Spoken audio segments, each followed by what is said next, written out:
है वो एक बार फिर से गर्म होने वाला है। Prateek sir, over to you. Thank you sir. आवाज आ रही है? हेलो, हाँ आ रही है। आइए इधर आइए मेरे पास। बाएं हाथ में हमारे कांग्रेस है और दाएं हाथ पे बीजेपी है। इससे ताकतवर आदमी तो कोई होगा ही नहीं। बहुत बहुत शुक्रिया, थैंक यू सो मच। कुछ थोड़ा सा मुख्तलिफ होना चाहिए था, कुछ थोड़ा सा अदला बदली के साथ होना चाहिए था, तो अब हम खड़े हो गए हैं। बहुत बहुत शुक्रिया। दोनों लोग पश्चिमी उत्तर प्रदेश से। देखिए डिबेट होती रहती है, बहस भाई से अभी तो आपने सब ले लिया, स्वस्थ हो गई। जरा स्वस्थ हैं तो जरा थोड़ा सा ताली बजा के मुझे बताइए बाबा रामदेव अभी गए हैं? हाँ ठीक है, आप लोग बहुत स्वस्थ हैं और सारे आसन जानते हैं। बहुत बहुत शुक्रिया। तो ये थोड़ी सी चीज है कि इसको डिबेट जैसा कहा गया कि दोनों लोग बहुत बढ़िया बहस करते हैं और दोनों लोगों का ये कि पश्चिम उत्तर प्रदेश से आते हैं, तो इतना मीठा है मामला वहां पे कि बस पूछिए ना, कितना मीठा है। दोनों लोग बहुत मीठा बोलते हैं और बड़ा रिदमिक बोलते हैं। भाई साहब का तो मैं बानगी अगर आप कहें तो मैं दे दूं। मुख्तार साहब से तो 98 से मैं इनसे मेरा मुलाकात है। अच्छा से ये बात करेंगे कि कांग्रेस की जमीन बंजर है, फिर भी हाथ में बेवफाई का खंजर है। बड़ा रिदमिक बोलते हैं, जब भी बोलेंगे रिदमिक बोलेंगे, ऐसे ही बोलते हैं। दंगाइयों की ठुकाई है, बलवाइयों की कुटाई है, देश हित में जरूरी है, ये इनका परिचय है। भाई साहब का कराएं? अरे बोलिए तो हुजूर आली, अब ऐसे माने कराऊं तो अब बाकी आप जोड़िएगा। ओटी है, गोटी है, तीसरी क्या है? ये भी बड़ा रिदमिक बोलते हैं। ओटी है, गोटी है और तीसरी मैं नहीं बोलूंगा। ये जानते हैं सारे लोग, इन्होंने 14 में बोला था, पूरा देश में रिदम हो गई थी। और ये वो उस जगह से आते हैं। बातचीत का सिलसिला जोड़ता हूं। मुख्तार अब्बास नकवी साहब, इमरान मसूद साहब बातचीत का फैसला करते हैं। एक बयान आपका आया, मैं वहीं से बिस्मिल्लाह करता हूं, वहीं से मैं श्री गणेश करता हूं। 1 घंटा आपने कहा वक्त पे 1 घंटा हमें दे दीजिए या 60 मिनट हमें दे दीजिए बस, और ऊपर वाले से गुजारिश है कि मेरी एक बार हम लोग से दुआ करिए कि हम सत्ता में आ जाएं, और बस सिर्फ 1 घंटा दे दीजिए और उसके बाद हम वक्फ और या फिर क्या आप जाने, आप ही जाने। ऐसा क्यों कहते हैं आप? इतनी अच्छा मीठा क्यों बोलते हैं? गन्ने की जगह से आते हैं फिर ऐसा 1 घंटा मांगते हैं? हाँ अब आप ही करेंगे। देखिए मैंने कहा कि खुदा से दुआ करिए कि हम आ जाएं, हम 1 घंटे में इसका इलाज कर देंगे। किसका इलाज कर देंगे? वक्फ कानून का। और मुख्तार भाई कैबिनेट में रहे, मुख्तार भाई को पता है कि कैबिनेट की मीटिंग के अंदर 1 घंटे में ही सारा ड्राफ्ट जाता है और सब सेट हो जाता है। मुख्तार तो साहब ये कहा मैंने, इसके अलावा कुछ नहीं कहा। नहीं आपने इसे अरे भाई 1 घंटे में दीजिए, और ये कुछ वैसे ही है जैसे इन्होंने कहा था कि हैदराबाद में कि 15 मिनट मुझे दे दीजिए, नहीं। और जब मोदी नहीं रहेंगे, योगी नहीं रहेंगे तो फिर क्या कहेंगे? मैं हिंसा की बात करने वाला व्यक्ति नहीं हूं। हिंसा भी बात करने? नहीं, राजनीति के अंदर हिंसा की कोई जगह नहीं। अरे तो भाई साहब किसी ने कानून पास किया है, आप आते ही कह देंगे 1 ही घंटे में? नहीं 1 घंटे में पार्लियामेंट ने किया जिसके आप सांसद हैं। नहीं तो पार्लियामेंट के कानून पहले नहीं पलटे गए क्या? नहीं तो पहली बार पलट रहे हैं? पहले नहीं पलटे गए क्या? जनाब मुख्तार अब्बास नकवी साहब, देखिए इसमें जो इमरान भाई ने कहा, मैं इनकी गलती नहीं मानता, क्योंकि आप जिस पार्टी से हैं वो पार्टी आज भी इस बात को एक्सेप्ट नहीं कर पा रही है कि कैसे नरेंद्र मोदी जी की सरकार बिना कांग्रेस के रिमोट और सपोर्ट के तीसरे कार्यकाल में निरंतरता के साथ आगे बढ़ रही है और आगे भी बढ़ती रहेगी। और इसके बावजूद भी कि तमाम तरह की धूर्तापूर्ण धुन होती रही और उस धूर्तापूर्ण धुन को धूल दूषित करते हुए आगे बढ़ रही है, ये अपने आप में महत्वपूर्ण है। इसलिए जो है वो 5 मिनट 10 मिनट 1 घंटे वाली बातें अक्सर होती हैं। लेकिन उससे भी महत्वपूर्ण यह है कि जो सुधार है, जो रिफॉर्म्स हैं, वो रिफॉर्म जो है वो वक्त की भी जरूरत थी और वक्त की भी जरूरत है। कुछ लोगों ने जो है वो जो लूट की लंपट लाभी थी, उसने लूट के छूट का लीगल लाइसेंस बना लिया था वक्फ के सिस्टम को, उसको जो है करेक्ट किया गया है। इससे किसी भी तरह से जो आम मुसलमान है, जो आम लोग हैं, उनके आस्था पर किसी तरह का अतिक्रमण नहीं है। आस्था का संरक्षण और प्रशासनिक व्यवस्था का सुधार। बिल्कुल इमरान भाई, अब आप बताइए। मुख्तार भाई ने कुछ बात कही, क्योंकि आपने जो ड्राफ्ट बनाया था वो पूरा ड्राफ्ट ही नहीं रखा गया। सबसे पहली बात तो जो आप चाहते थे वो पूरी बात ही नहीं हुई। वक्फ में इन्होंने लिमिटेशन एक्ट को खत्म कर दिया। उसका नतीजा क्या होगा कि जो वक्फ की प्रॉपर्टी, जो काबिजदार लोग हैं, जो कब्जा किए हुए बैठे हैं, जिनके लिए आपने ये सुधार की बात की थी, वो उनको लीगल एक अपॉर्चुनिटी मिल जाएगी कि वो सुप्रीम कोर्ट में जाएंगे और एडवर्स पोजीशन के अंदर वो दावा करेंगे कि हम तो मालिकाना हक मिल गया। तो आपने तो लुटेरों को और ताकत देने का काम कर दिया। दूसरी चीज, आपने वक्फ की जो प्रॉपर्टी थी उसके अंदर रजिस्ट्रेशन का पहले से प्रावधान था। आपने, जब आप मिनिस्टर थे, आपने मिनिस्टर रहते हुए जो डिजिटलाइजेशन कराया था, जो वक्फ प्रॉपर्टी का रजिस्ट्रेशन कराया था, आपने सुप्रीम कोर्ट में कहा कि 99% वक्फ प्रॉपर्टीज का रजिस्ट्रेशन हो चुका है। जब 99% वक्फ प्रॉपर्टीज का रजिस्ट्रेशन हो चुका था, तो फिर दूसरी आप ही की सरकार में आपके मंत्री ने दूसरी बार ये कैसे कह दिया कि वक्फ का रजिस्ट्रेशन नहीं हुआ और वक्फ का नए सिरे से रजिस्ट्रेशन कराएंगे। आपने वामसी पोर्टल बनाया था, आपका बनाया था, आपने बनाया था। वामसी पोर्टल के ऊपर आपने रजिस्ट्रेशन किया। आपने रजिस्ट्रेशन के अंदर 4.5 लाख प्रॉपर्टी दिखाई, फिर 8.5 लाख दिखा दी। तो ये जो 4.5, 8.5, 9.5 और वो फिर जब वक्फ एक्ट आया तब उसके अंदर लैंड आई के 8 लाख एकड़ है, फिर 14 लाख एकड़ है। फिर हमारे एचएम ने जो पार्लियामेंट में बोले, उन्होंने बोला कि 39 लाख है। तो ये 4 महीने के स्पैन में इतना वक्त ना तो किसी ने किया, ना इतना वक्त की प्रॉपर्टी है, और एक्चुअल में इतना ना वक्त था ना है। सबसे बड़ी बात यह कि ना था ना है, लेकिन आपने अलग अलग वक्त पर अलग अलग बातें बोली। वामसी पोर्टल में आपने रजिस्ट्रेशन किया कब्रिस्तान का, कब्रिस्तान के अंदर आपने एक प्रॉपर्टी कब्र मान ली, एक प्रॉपर्टी वहां जो वजूखाना है उसको मान लिया, और एक ही प्रॉपर्टी के अंदर आपने 4 हिस्से करके उसको 4 प्रॉपर्टी कर दिया। दूसरी बात, अब आपने कहा उसके अंदर जो वक्फ का रजिस्ट्रेशन नहीं कराएगा, जो वक्फ रजिस्टर्ड नहीं होगा, पूरे हिंदुस्तान के अंदर जितने वक्फ हैं, अगर वो रजिस्टर्ड नहीं होंगे और उनके लिए आपने डॉक्यूमेंट मांगे, डॉक्यूमेंट कब के आप मांग रहे हैं? जब आप ये सरकार या देश के अंदर ये कानून वजूद में नहीं था। यानी 400 साल पुरानी जो प्रॉपर्टीज हैं उनके डॉक्यूमेंटेशन कौन ला के देगा? वो प्रॉपर्टी वक्फ बाय यूजर चलती थी, वो बाय यूजर का आपने वर्ड ही हटा दिया। उसके अंदर आपने कहा कि बाय यूजर कुछ नहीं है। एक सेकंड सर, मैं पूरी बात, क्योंकि बड़ा गहरी बात है। नहीं, गहरी बात है। 400 साल, जहां 400 साल से लोग दफन हो रहे हों, आज उस प्रॉपर्टी को उत्तर प्रदेश के अंदर 78% प्रॉपर्टीज जो वक्फ की हैं, जो कब्रिस्तान है, जो पुरानी खानकाएं हैं, जो पुरानी दरगाहें हैं, या जो पुरानी मसाजिद हैं, जो गांव के अंदर गांव की जो मस्जिद है या गांव के अंदर जो मकान है उसके कागज नहीं होते, वो प्रॉपर्टी दर्ज होती है, बस इंदराज होती है। तो जो आपने प्रॉपर्टी गांव के अंदर कब्रिस्तान है जो छुटा हुआ पुराना चला हुआ आ रहा है और उसके कागज नहीं है, एक सेकंड सर, एक सेकंड सर, पूरी सर प्रतीक भाई पूरी बात होनी चाहिए। देखिए बहुत गहरी बात है। तो आपने उसको कहा कि ये तो सरकारी प्रॉपर्टी है, तो 78% प्रॉपर्टी तो आपने 14,500 एकड़ में से उत्तर प्रदेश में 11,500 एकड़ के करीब आपने कह दिया तो सरकारी है। तो जहां कब्रिस्तान बना हुआ है, आप कल को उसके ऊपर दावा कोई भी कर देगा कि ये तो कब्रिस्तान नहीं है। देखिए, पहली बात ये कि मैं केवल वक्फ सिस्टम पे जो है वो बहुत ज्यादा डिस्कस नहीं करना चाहता, बहुत हो चुका है। लेकिन मैं सिर्फ 2 लाइन की बात करना चाहता हूं। आप बहुत गहरी बात कर रहे थे, मैं गहरी तो नहीं, लेकिन मैं जो है वो बिल्कुल पुख्ता बात करना चाहता हूं।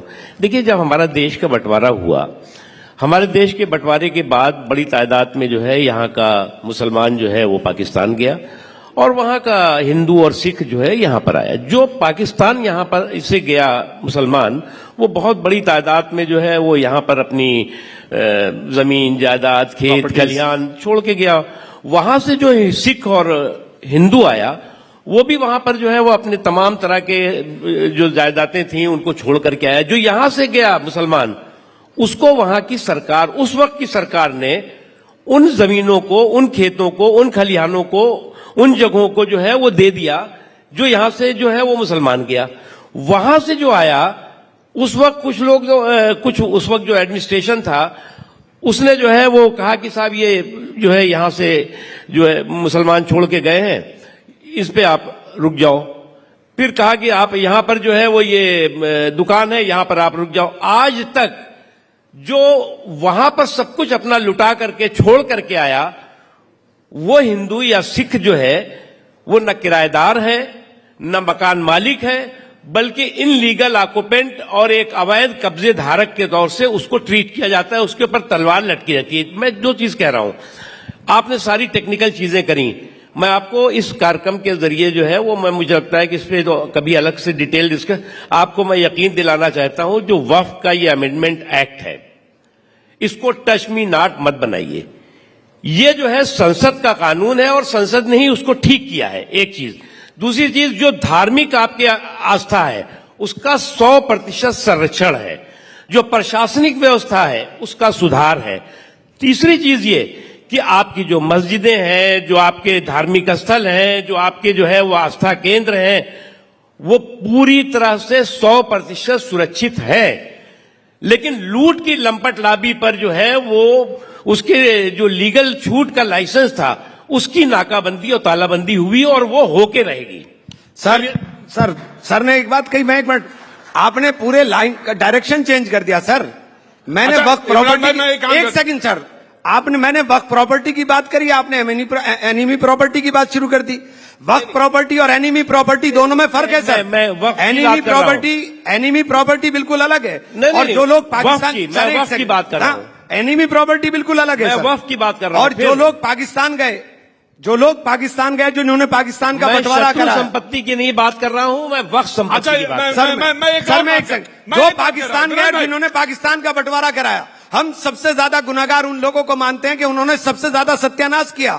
और आज भी मैं आपसे कहता हूं, आपके भी रिश्तेदार होंगे, मेरे भी रिश्तेदार होंगे, जितने लोग पाकिस्तान हिंदुस्तान से छोड़ करके गए वो सारे परेशान हैं। हिंदुस्तान में हम आज भी गर्व से कह सकते हैं कि हिंदुस्तान के अंदर हम सबसे ज्यादा महफूज हैं। अच्छा, इमरान भाई इतना नाराज ना हो, आई लव यू वाली बात करते हैं। हाँ, बहुत देर से इतना हल्लाबाजी, क्या आई लव यू वाली बात करते हैं। चलिए, मतलब हमें तो आई लव यू में विश्वास है, बिल्कुल। इनको आई लव यू मोहम्मद में कुछ दिक्कत है क्या? नहीं, आपको है? अरे हम तो कह रहे हैं आई लव यू वाले हैं हम तो।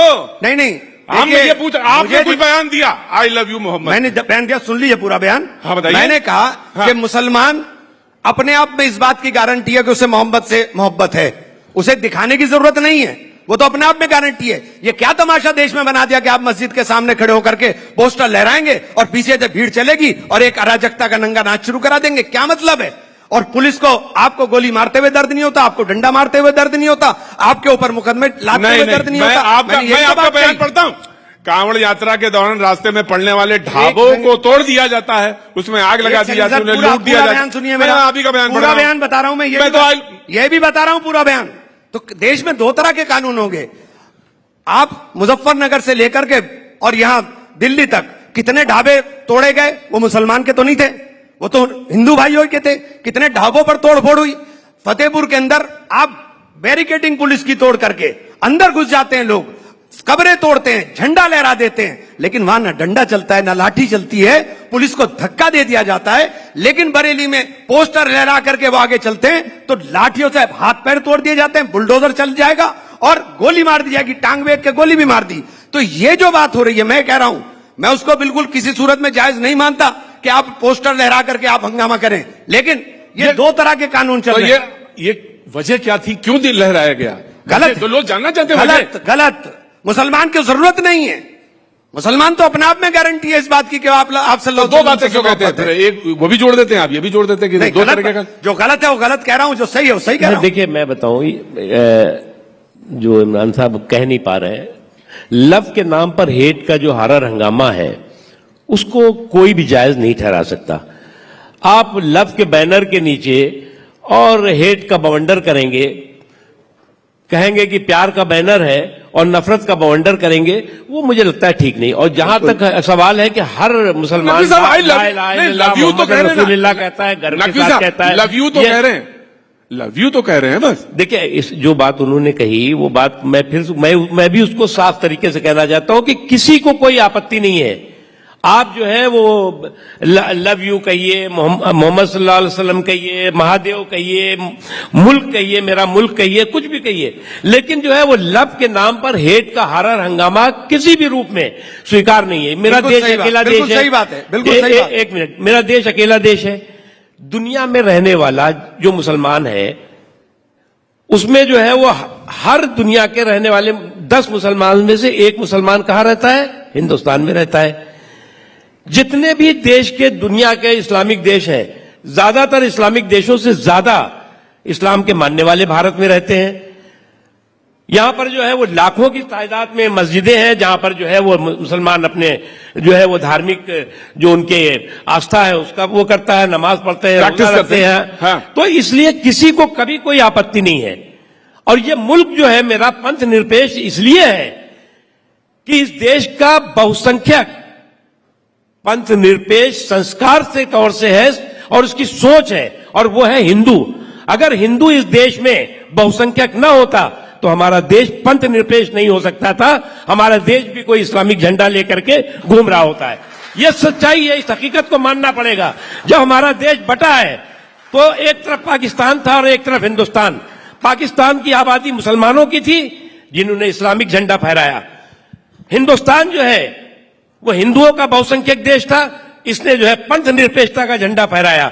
और इसीलिए आज इस देश में कोई भी हो, चाहे अल्पसंख्यक हो चाहे बहुसंख्यक हो, उनके सामाजिक, आर्थिक, धार्मिक, शैक्षणिक अधिकार सुरक्षित है और उनकी हिफाजत भी है और उनको मजबूती भी मिलती है, हमेशा मिलती रहेगी। अल्लाह आपकी बात जो आपने बात कही वो बात अल्लाह ताला और मजबूत करने का काम करे।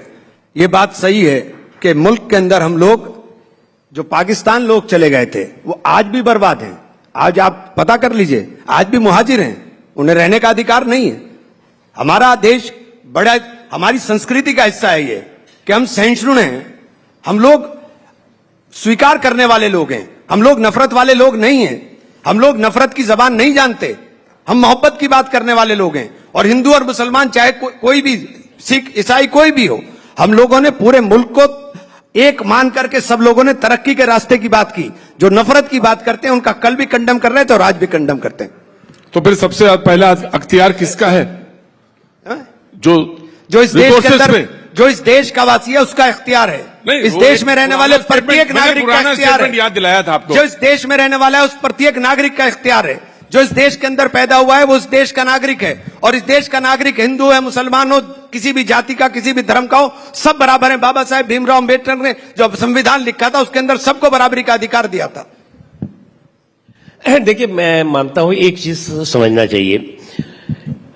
कुछ पार्टियां जो हैं, अगर आप आज के इस हिस्ट्री नहीं है, अगर आप देखें जब से हमारा देश आजाद हुआ, आजादी के बाद से जो है वो इलेक्शंस हुए, पहला इलेक्शन, दूसरा इलेक्शन, लेकिन उसके बाद जो है वो जिस तरह से एक कम्युनल पोलराइजेशन का एक बहुत बड़ा सियासी षड्यंत्र चलता रहा। किसने किया? सेकुलर सिंडिकेट ने किया, स्यूडो सेकुलर सिंडिकेट ने किया, मैं इससे साफ कहूंगा। और उनको ये लगता था कि मैं आज जो है वो मैं आपके कार्यक्रम में प्रतीक जी कहने में मुझे जो है वो कोई गुरेज नहीं है। आज जो है वो देश में 15% मुसलमान होगा। आज जो है वो राजनीतिक रूप से हाशिए पे खड़ा हुआ है। आज जो है उसको तमाम पॉलिटिकल पार्टीज जो है वो टिकट में हिस्सेदारी भागीदारी कराने में जो है वो 10 बार सोच रही है। क्यों? क्योंकि जो स्यूडो मैं आपको एक मिनट रोकता हूं। एक मिनट, जो स्यूडो सेकुलर सिंडिकेट है, जो साजिशी सिंडिकेट है, उसने जो है वो मुसलमानों का जो मिजाज बना दिया, जो उनका रिवाज और मिजाज बन गया कि ऐसा है बीजेपी को हमें हराना है, किसी को भी जिता देना है। और ये जो हराने और जिताने का रिवाज मिजाज है, उसके नतीजा ये हुआ कि इनकी जैसी पार्टियों ने उसे टिकट ग्रांटेड कर लिया। मुसलमान तो वोट हमें देगा ही, इसे टिकट दो या ना दो। मैं तो बीजेपी तो इसलिए नहीं देते कि भाई हम तो दे रहे हैं, तब भी तुम हमें नहीं दे रहे हो। मैं तो कल बिहार से लौटा हूं 25 दिन बाद। मैं बिहार से लौटा, वो वैसी साहब की पार्टी कह रही है कि सही बात, मैं आ रहा हूं वहीं पे। वो ये कह रहे हैं कि हम सिर्फ जाजम बिछाएंगे, हम सिर्फ कारपेट बिछाएंगे। नहीं, ये बात आपने, मैंने मेरे 10 जगह आपने बयान सुने होंगे कि जिस दिन तक मुसलमान हिंदुस्तान के अंदर इस बात की ठेकेदारी करता रहेगा कि उसको भाजपा को हराना है, भाजपा नहीं हारने वाली। मुसलमान को भाजपा को हराने का नारा छोड़ना पड़ेगा। मैंने खुद बोला है और 10 जगह बोला है। और मुसलमान को ये जो बात नकवी साहब ने कही, आज हालात अपनी पार्टी के तो उन्होंने बयान कर दिए, लेकिन सो कॉल्ड जो तमाम पार्टी हैं वो अनटचेबल बनाने की जो बात हो रही है, बात बिल्कुल सही और बहुत कड़वी और सच है। बहुत कड़वी है और सच है कि स्टेज के ऊपर भी जगह नहीं मिल रही है। ये बहुत कड़वी बात है। और मुझे हो सकता है कि मैं जो बोल रहा हूं ये मेरी लाइन से मैच ना कर रहा हूं, लेकिन साहब सच बोलना मेरे मिजाज के अंदर, मेरी आदत के अंदर शुमार है। सच्चाई यही है, सच्चाई और हकीकत यही है कि मुसलमान को इस वक्त बहुत सोचने की जरूरत है। और ये भाजपा को जो हराने का नारा देते हैं, ये भाजपा को हराने की बात मत करो यार, अपने जीतने की बात करो। तुमने हरा के तो फिर कैसे करेंगे बिहार में? हराया तुम्हारे से जाता नहीं। बिहार में कैसे करेंगे? वहां तो MY समीकरण के साथ आप खड़े हो रहे हैं। नहीं, देखिए समीकरण वो राजनीतिक बातें अलग हैं, वो समीकरण कौन से हैं कौन से नहीं है उनको। तो ये बात आप अपनी पार्टी में खड़े होकर, ये बात अपनी पार्टी में खड़े होकर कैसे? जब मैं यहाँ खड़े होकर बोल रहा हूं तो पूरा देश सुन रहा है। जो बात मैं यहाँ खड़े होकर बोल रहा हूं पूरा देश सुन रहा है। आज भारतीय जनता पार्टी ने अनटचेबल कर दिया हम लोगों को, और ये बात समझनी पड़ेगी मुसलमान को कि आप नफरत की बात बंद कर करके आप अपने जीतने की बात करें, आप किसी को हराने की बात मत करिए। तो फिर ओवैसी साहब को क्यों नहीं लेते? नहीं, मैं एक मिनट प्रतीक, देखिए क्या है जो इमरान भाई ने कही, मैं एक बात कहना चाहता हूं बहुत ही अदब के साथ कि बीजेपी ने मुसलमानों को अनटचेबल नहीं किया है। कुछ पॉलिटिकल पार्टीज ने अपने मफाद के लिए, अपने स्वार्थ के लिए जो है वो बीजेपी को अनटचेबल बनाते बनाते जो है वो खुद जो है वो मुसलमान अनटचेबल हो गए। सर आपको ही कर दिया अनटचेबल उन्होंने। बिल्कुल नहीं, मैं मानता हूं। और इसलिए जो है ये वक्त आ गया है जब जो है वो बीजेपी को हराने का रिवाज और मिजाज से बाहर निकलना होगा, और गुण और दोष के आधार पर आप जो है वोट करिए, जो ठीक हो उसको जिताइए, जिसको हराइए। और आज नतीजा ये हो गया कि वो पॉलिटिकल पार्टी जिनको आप दशकों से आंख बंद करके सिर्फ जो है वो रेला जो है भेड़िया धसान वोट करते रहे, वही वो पार्टियां जो है आज आपको स्टेज पे वोट की बात छोड़िए, वोट की बात छोड़िए, स्टेज पे आपको बैठने नहीं दे रही हैं कि कोई जो है वो इमरान मसूद जो है वो दिख ना जाए, इसलिए इसको स्टेज से पीछे रखो। बीजेपी की बात छोड़ो, हम तो इस सेकुलर सिंडिकेट की बात कर रहे हैं। आज इनको जो है वो जो दिन दाढ़ी टोपी वालों को लेकर के ये कंधे पे बैठते थे, आज इनकी पार्टियों के अंदर कहा जाता है भैया ये जरा इनको पीछे रखना, इससे जो है वो दूसरे लोग बड़े नाराज हो जाएंगे। मैं माफ कीजिएगा, ये हकीकत, और इस हकीकत को आप अच्छी तरह से जानते हैं। इस नई पीढ़ी को ये समझना होगा और सोचना होगा। साहब मैं तो जो आपने बात कही वही बात कही, लेकिन जहां तक आप कह रहे हैं कि बीजेपी ने नहीं किया, बीजेपी ने तो आपको इनटचेबल कर दिया। अगर आपका नाम मुख्तार अब्बास नकवी ना होता तो क्या कैबिनेट से आप बाहर होते? ये बड़ा दुर्भाग्य है कि देश के अंदर इतने बड़े, उसके अंदर एक भी आदमी नहीं आपका कि वो कैबिनेट के अंदर बैठ सके, देश के अंदर इतनी बड़ी आबादी की हिस्सेदारी होने के बावजूद। तो ये, और जो दूसरी बात आपने कही वो बात भी सच है, वो बात भी सच है, उसमें झूठ नहीं है, उसमें झूठ कुछ भी नहीं है, वो बात भी सच है। तो अब ये मुसलमान को तय करना होगा कि मुसलमान, ये जो बात होती है कि साहब मुसलमान नहीं कर दिया, हर बात नफरत की मुसलमान, तो मुसलमान को हटना होगा। ठीक है, आप लड़िए चुनाव, आपको वोट देना है, आप वोट डालिए। हर चीज पे, वक्त पे, NRCC पे, ट्रिपल तलाक पे विरोध शुरू हो जाता है। तो ये सारे की सारी चीजें नफरत की हमारे लिए तो इस्तेमाल की जाती हैं। NRC के नाम के ऊपर, NRC के नाम पर, CA के नाम के ऊपर। अच्छा, कोई एक सवाल अगर किसी के पास हो तो, अच्छा वो हो आगे आ जाइए जरा, जनाब अली आइए, वही क्विक आगे आइए, उतनी दूर बैठेंगे कहां से काम चलेगा? पाठक जी पास आइए। हाँ जी, मुझे ये पूछना है कि जैसे सर ने अभी पूछा CA हो, NRC हो, तो क्या मुसलमान इतना कमजोर है भारतवर्ष का, इतना सुरक्षित होने के बावजूद आप क्यों आपकी चिंगारी, आपके नेता कहते हैं किरोसिन ऑयल छिड़क दिया गया है, बस माचिस लगाने की देरी है, तो ये क्या आपका मोटिव है? सुना नहीं, कौन सा माचिस किस चीज के लिए कहा? एक मिनट पाठक साहब, अरे माचिस की तीली बताइए कहां गया? किरोसिन ऑयल छिड़क दिया गया है। कहां छिड़क दिया? किसने कहा? आप अपने राहुल गांधी जी ने। अरे क्या कहता है, आप हवा की बात कर रहे हो यार, कैसी बात कर रहे हो? पता नहीं आप कहां से निकाल के लाते हो भाई। अरे आप कैसी बात कर रहे हो?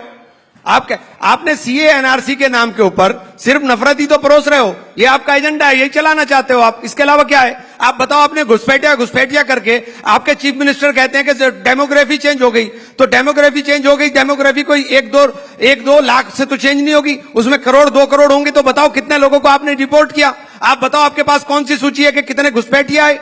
आपके पास है कुछ नहीं, आप शोर मचाते हो, एक नैरेटिव बनाना चाहते हैं। देखिए मैं बताऊं क्या हुआ कि ये काल्पनिक कंफ्यूजन जो आप लोग खड़ा करते हैं, जो CA जब आया तो CA तो अमेंडमेंट पहली बार हुआ नहीं, 50 से लेकर के, और कई बार जो है वो सीए का अमेंडमेंट हुआ, उसको लेकर के पूरे देश में एक शोर मचा गया, एक काल्पनिक भ्रम पैदा करने की कोशिश हुई कि इससे मुसलमानों की नागरिकता खत्म हो जाएगी।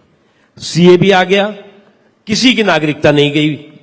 दूसरी चीज आपने जो है वो उसके बाद अभी जो है वो सो कॉल्ड वोट चोरी का जो हंगामा और हुड़दंग किया, मुझे लगता है कि उसमें भी जो है उसका नतीजा क्या हो रहा है कि अभी जो बिहार का चुनाव है उसके चुनाव के मैदान में रणबांकुरों से ज्यादा रणछोड़ बहादुर आपकी तरफ ज्यादा दिख रहे हैं।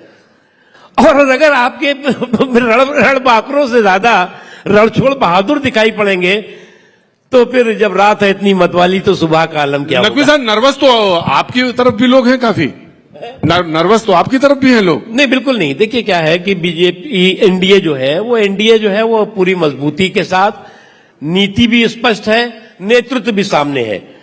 अब अभी जो इनका बिहार में कौन गठबंधन आपका है, नेतृत्व है? उस बिहार में आपका कौन नेतृत्व है? कौन चेहरा बिहार में आपका? तो आप बता दीजिए आपका बिहार में कौन चेहरा है?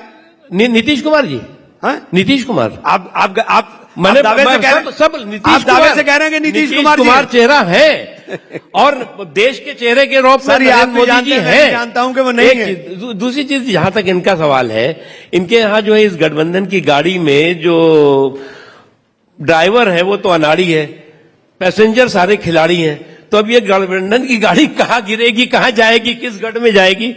Let's wait and watch. आपके साथ तो गठबंधन में जो रहता है वो आपके बंधन में ऐसा बनता है कि वो अपना ही भूल जाता है। आप उठा लीजिए अपना इतिहास।